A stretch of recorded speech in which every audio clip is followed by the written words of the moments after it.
Hey, yo, what's going on, y'all? It's your boy Los. Want to run through something real quick before we get started. First and foremost, glad to be back. I miss doing these videos. We love doing these videos. It's a great time for me. Reason why I haven't done a video in a while is because me and YouTube have been kind of going back and forth. They kind of blocked my page and put a whole some crazy stuff up basically, and I had to fight with them back and forth about why that shouldn't be the case. And so we kind of got things resolved a little bit, not really. And the reason why they blocked my page was because basically me and an artist had a conversation and about reviewing his album, and in the midst of that conversation, long story short, he didn't like the way I was preparing to go about reviewing his album, and he made mention about suing me for copyright infringement, right?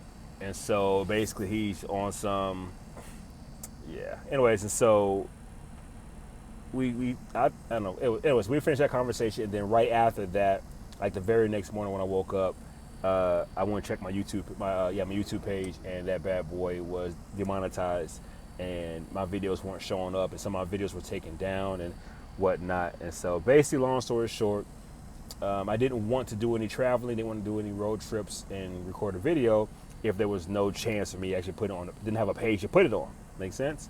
And so I kind of just fell back from doing videos, just to kill drama. But we seem to get everything in order now, and so things are looking up. And so I figured I might as well jump back in it. So anyways, as always, it's your boy Los. Let's get it.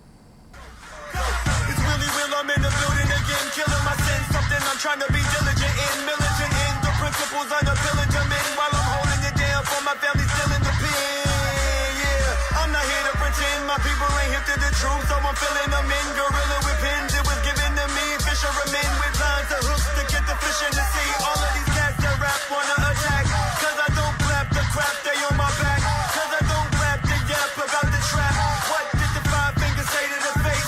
Slap!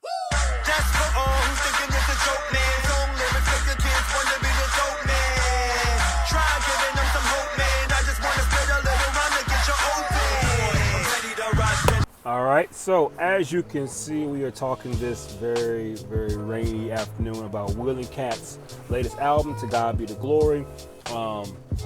Kind of reminded me of A1 Swift, for those who have been following Christian hip hop for a very long time. It was a husband and wife duo way back when. But it was pretty dope for their time. Not now, but for their time, it was pretty dope though. Actually, it's funny, right when I heard about this album, the first one people I thought about was them, and I was like, I wonder who's gonna be like them, and that's pretty dope though. Hope you can hear me with all this rain, man, for real, because this is like my 10th time making this video. I'm not doing it again. What you're seeing right now is what's gonna get posted. But anyways, very impressed with this album. I thought it was well thought out, well crafted. Production was nice. Lyrics were on point. It's always beautiful to me to hear people glorify the Lord. I am a huge fan of Christians making their faith known unapologetically, and take the time to not just freestyle about the beauty of God, but take time in the lab, in a secret room or whatever, back room, whatever, pen and pad, and write it down and just brag on how beautiful the Lord is. I love that. Huge fan of that. Always down for that. Especially when it's a cat who's lyrical as Will is. And I don't know Kat lyrically wise. I don't think I've ever heard her spit before. But from what I did hear, I fell in love with. Thought she came across with it beautifully, wrote the beat nice. Things that she said I thought was just phenomenal. I love her transparency. I love her talking about selling drugs before the Lord snatched her up. I love how because she learned from her dad, you know what I'm saying? So that's all she knew to do, and she was from what she said, she was good with it. And so I loved hearing about that and hearing how the transformation of 180 the Lord did on her life, dealing with that. So that was dope to me. I also love her transparency when dealing with Mary and Will, how she explained how she knew the Lord had informed her that was her husband, which is dope. But then Like most people when they get married, I think it's gonna be one way, and then it's a whole nother way. But I love her transparency. I love her honesty about that. A couple songs they did, I love the fact that they were honest about their relationship with each other. How he said, "Yo, she get on my nerve." He's like, "Yo, he gets on my nerve." But I realize the problem is not him or her, it's me. And I love that. I love that honesty. Marriage is hard, man, but realizing that one, your partner's not your enemy, and two, that 9 times out of 10, it's you the problem, not your partner, is beautiful to me. Hands down, I praise God for that. The album to me was well crafted, like I said. 20 songs to me was too much. I would have been comfortable with maybe 10, maybe 12. But 20 is what you get. Will and Kurt, man, they like in a competition. Like, who can stay in the lab the longest and drop 50 songs on an album and then put out 10 albums that year? You know what I'm saying? It's like, I don't get it, man. Like, calm down. Like, give us some volume 1, 2s, and 3s. Don't just... Anyway, but Will's been that way. I didn't get a hold to Will to The Gift, right? And on The Gift, man, that is hands down, man, probably one of my top 10 Christian albums of all time, collectively, not just Christian, not just secular, collectively, top 10 album of all time. The album is just a phenomenal album. I just love that. But even on that album, I think he had like 30 songs on that album. Bro, what you own? But I love that. I love his passion. Here's one thing I do love, right? Even though he gives you like 30 songs on the album, right? They're not just filler songs, right? It's not just songs that are just, I'm gonna throw this out for sake of throwing this out. No, there's a point behind it. It's a meaningful song, right? And it's beautiful in the way it's done. I just love that. This album here, I just love one thing I loved and I hated at the same time. So, like, the pattern was kind of, you could figure the pattern out, right? So he would go first, for instance, then she would go, then at the last verse, they would do the whole Jadakiss and Styles P back and forth type thing, right? In all honesty, that was cool, but it kind of got boring after a while. Like, the first time I heard it on the first time, I'm like, oh, dope. Second time, hi, still dope. Third, fourth, fifth time. After the fifth song, I was kind of just like, all right, I get it. Y'all won, you go back and forth, but it's kind of played out, you know what I'm saying? Another thing I didn't like about the album was I wish there would have been more songs of her by herself, and maybe Will on the chorus, or there was no songs. Yeah, there was no songs of her by herself. I would have loved to hear her hold a song on her own. I'm pretty sure Will watching this and saying, "Wait to volume 2." I get that, but on volume 1, as an introduction to her in the game, and she could have already been in the game. This is my first time hearing her in the game, but I would have loved hearing 1, 2, maybe 3 songs of just her spitting her heart, and Will on the chorus, or Will not at all on the song, just her, to get a feel for who she is and how she is as an MC. Would have been dope. I think that's an opportunity missed that I think they could have got. Also, the other thing I didn't like was Will's, like I said, so The Gift and Fight of My Life. That is my boy. Let me stop. But Fight of My Life, them two, the production on that was more of a East Coast backpacker, jazz kind of feel to it. This here had more of a, and I don't mean in disrespect with this, but it's kind of more of a, I want to seem hip to the kids, and I kind of want to feel where they are. So the production was more centered towards what's hot right now. And I'm not saying I don't like that. Here's what it reminded me of, right? This is going to sound foul, but I don't mean disrespectfully. It reminded me of a youth pastor wanting to sound dope in front of the kids. So he come to Sunday school one day with his hat to the back and got his pants sagging by his ankles. And he come in, hey kids, it just sounded like, it's like, bro, that's not you. That's not you. Be you. We love you for you. And the production of this album was cool in a couple of joints. Time to Get Moving that's a dope joint. Beat was hot on that. But the production overall to me on this album was, how can I appeal to the kids nowadays? And then a couple of the joints was real fruity. Don't take that wrong. Not fruity, wrong choice of words. Not fruity, but real girl, I love you, girl type joints. And that's cool because those are songs like Love Like, Never Knew a Love Like This. dope, right? Talking about the Lord, and I love how that transition. Actually, I thought it was going to be a song about his love for her, which they do have songs about that. But that song kind of threw me off. I was like, oh, that's dope because he's talking about they're both talking about the love that they have for the Lord as opposed to love for each other, which they do have. But that song that was about the love for the Lord, and I loved it. But the production, it wasn't what I wanted, right? I wanted the gift, that East Coast backpack, samples. Okay. East Coast samples, turntables. Hard. But that's what I wanted. I wanted it to be dope like that, and I just wasn't feeling the production. The production didn't stop me from. It's like the harder I critique this album, the harder it rains. But anyways, I gotta tell the truth. No, I'm playing. But what was I saying? Yeah, the production. Okay, the production wasn't majorly bad, but it could have been better. And what I've grown to love and respect from Will is just authentic lyrics, but also authentic production. And he doesn't kind of cheat himself on production. But I felt like this production was cheap. Really? Okay. But I feel like this production here was cheap. He cheated us on the production-wise. Lyrically, what was that song? The Way the Spirit Move. I think it's the name of the song. My bad, I'll put it right here if I got it wrong. That song bothered me on levels I can't even understand. Will said, I call the Lord but not on a cell phone. Bro, that's not you. That's not you. I felt, okay, man, y'all know I keep it a buck. I felt, here's the thing, right? It's like, bad analogies all day, by the way. But it felt like me fighting my little brother, right? Like, I'm gonna show him I got these hands, but I ain't gonna show him I got these hands, right? For the sake of him to feel good about himself, I'm gonna let him get a couple hits on me.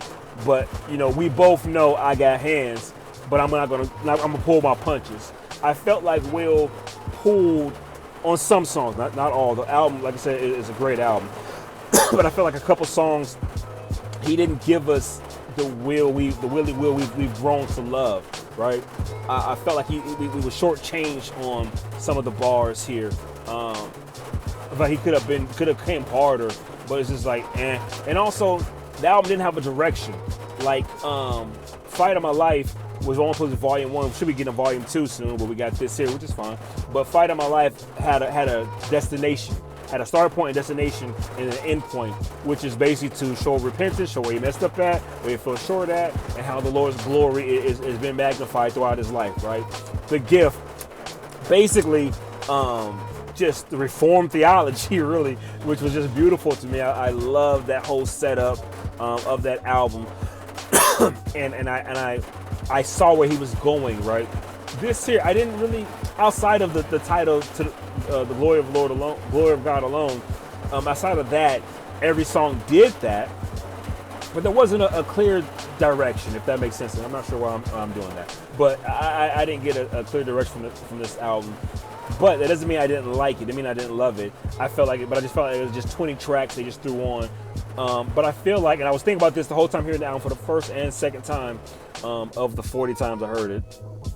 Sad. I felt like there's a lot of albums, a lot of songs on the cutting room floor that just didn't make the album that probably should have made the album.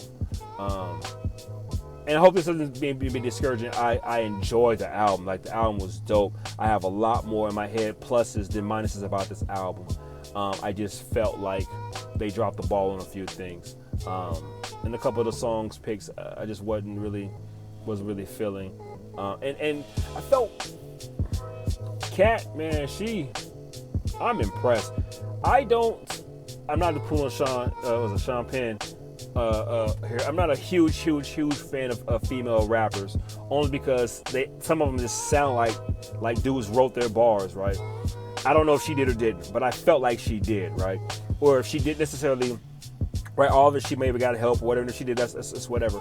But I felt like, as I heard this album, like she spoke her heart, spoke her truth, and I just fell in love with everything she said. Her voice could have been a little. They could have, tweaked her voice just a smidget, not a lot, just a smidget.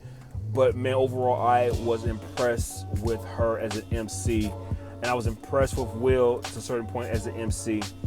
but I felt like we didn't get the Will and the Cat that we could have and should have gotten. If that makes any sense at all. But I'm looking forward to Volume 2. I think Volume 2 is going to be dope. This is going to sound harsh. I'm telling you right now, and I've been debating the 10 times I did this review. Was I going to say this? I wasn't a fan of, was it Jazzy, the cat that was singing on the choruses? Wasn't a fan of him. I changed by your love. I didn't like that. I felt like I get that. I got what he was trying to say and convey each time he sung, but I just didn't. I wasn't feeling his style. It sounded jumped together. It didn't match. I'm sorry. Actually, just about every song he was on, I cringed a little. Yeah, I didn't like him singing though.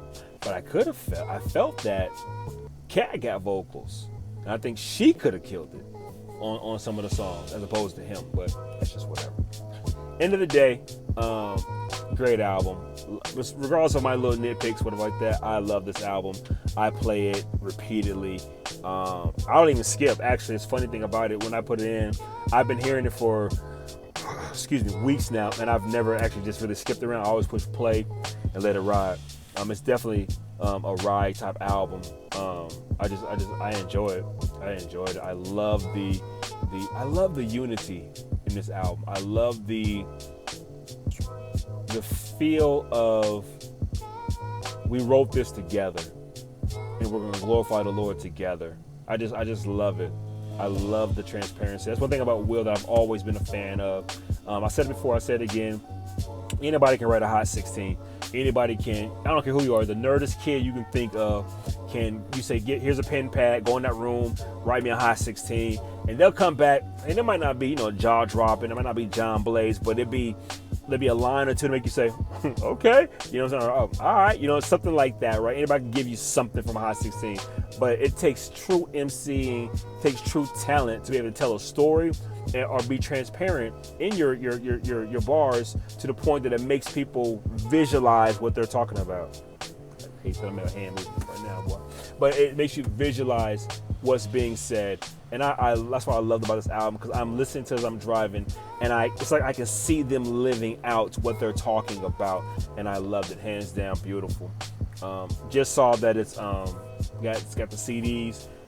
You can order those, get it on wax as well. Beautiful about that, love that. Like I said, regardless of what I'm saying, I'm a fan of this album. I love it. They are dope. I really wish, and I can't press hard enough, I really wish we would have had more tracks with just Kat on it.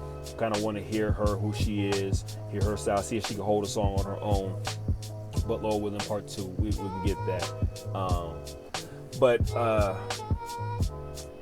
Will on track number 2. I'm so sorry. I think I said I put it right here.